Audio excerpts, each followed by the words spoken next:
مساء الخير أحبائي وأعزائي، كل عام وأنتم بخير. احتجاجات وفرض حظر تجول بعد مقتل طالبة مسيحية في نيجيريا.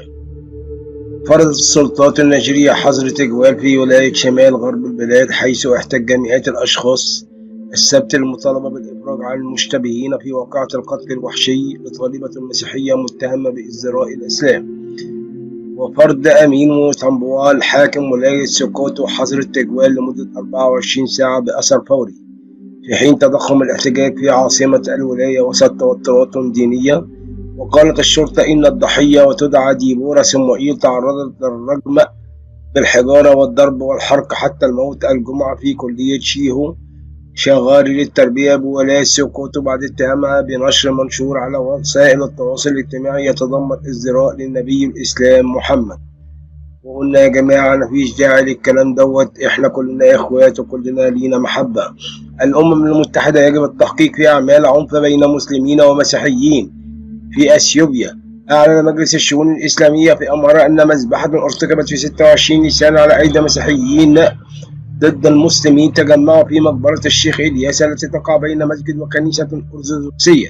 أعربت مفوضة الأمم المتحدة السامية لحقوق الإنسان ميشيل باشيلي السبت عن قلقها إزعام موجهات دامية جرت مؤخرا بين مسلمين ومسيحيين أرثوذكس في أثيوبيا، داعيا السلطات إلى التحقيق وتقديم الجناة إلى القضاء. وقالت جماعة إسلامية محلية يوم الأربعاء الماضي إن أكثر من 20 شخصا قتلوا في هجوم على مسلمين في مدينة جندارة بشمال أثيوبيا أثناء جنازة أحد كبار السن المسلمين.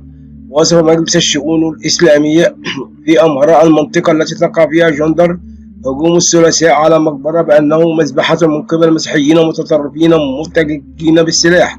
وقالت الهيئة الدينية إن المهاجمين أطلقوا وأبلا من الرشاشات الثقيلة والقنابل، مما أثر على مقتل العديد من الأشخاص ونقل الجرحى إلى المستشفى.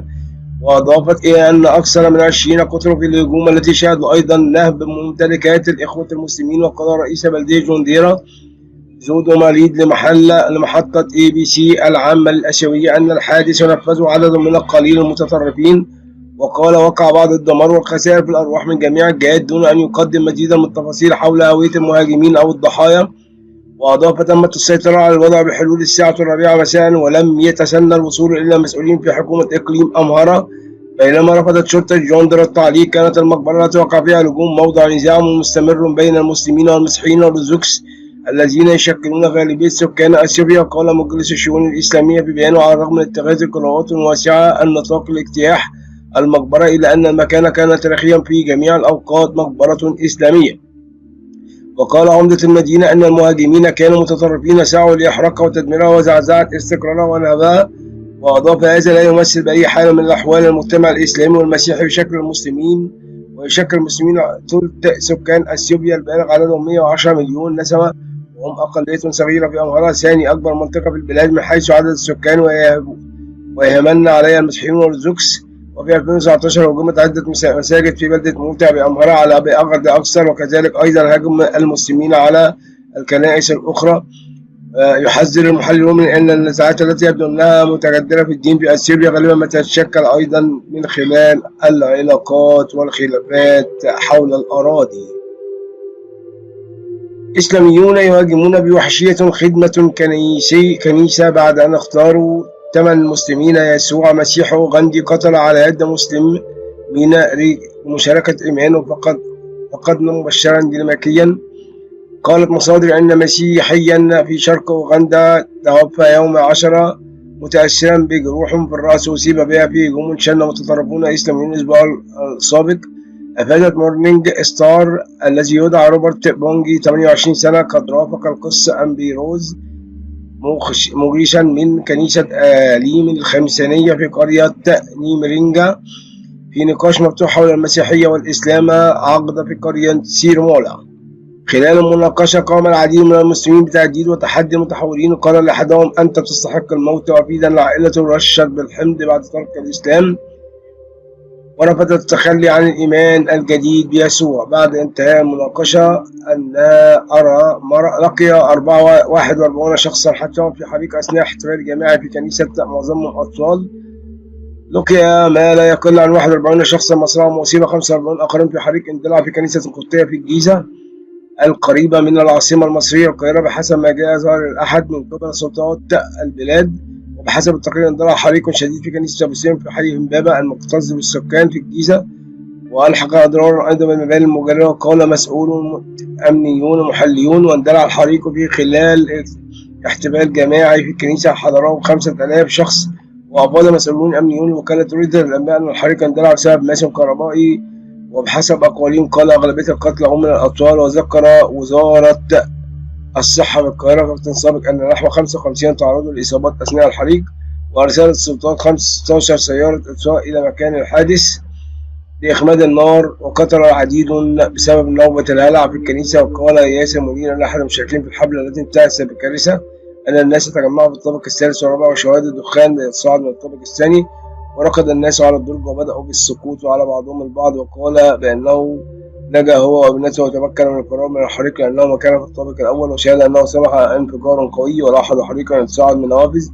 وأعلن الرئيس عبد الفتاح السيسي أنه أمر السلطات باتخاذ جميع الإجراءات اللازمة للمساعدة في الكارثة. وتحدث عبر الهاتف مع بطريرك الإسكندرية البابا تودروس الثاني، وأعرب عن تعذيب بسبب الكارثة. وهذا يعني عايز أقول الصفحة دي صفحة كلها تدليس وكلها كلام، لأن هم مفيش 5000 زي ما هو قال ولا الكلام دوت.